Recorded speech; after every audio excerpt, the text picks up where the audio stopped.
In today's video, I'm going to teach you how to stop automation in Systemi.io. If you need to pause a sequence, prevent emails from sending, or stop actions from firing while you make changes, this quick walkthrough will show you exactly how to safely turn a workflow off.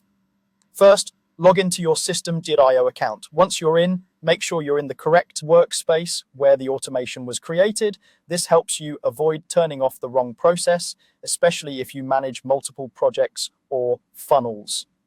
Next, go to the automation section and open workflows. This area lists all of your automated sequences, including welcome series, post-purchase follow-ups, and tag-based automations. If you have a long list, use the search bar or filters to find what you need faster. Taking a second to orient yourself here saves time and prevents mistakes. Then select the workflow you want to stop. Click into it to double check you've got the right one. Review the trigger to confirm what starts the automation and glance over the steps to be sure you're about to pause the intended sequence. If the workflow name isn't clear, look at the description or recent activity to verify its purpose. When you're ready, locate the status control and toggle it to inactive.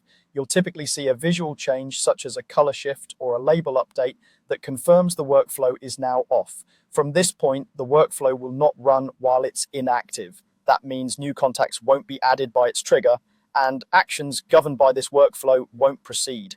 If you currently have contacts mid-journey, behavior can vary depending on your configuration, so it's a good idea to check your analytics and, if needed, run a small test before and after you toggle the status. If the platform prompts you to confirm, go ahead and confirm the change. A few helpful tips while you're here. Turning a workflow inactive is a safe, reversible pause. It does not delete your setup. You can return later and toggle it back to active when you're ready to resume. Also remember that this action affects only the selected workflow. Related automations like separate rules or campaigns remain as they are unless you turn them off individually. To recap, log in, go to automation and open workflows, choose the workflow you want to stop, and toggle its status to inactive. That's all it takes to pause your automation cleanly and regain control. Thanks for watching, and if you found this helpful, feel free to revisit these steps anytime you need a quick, safe pause on your System.io automations.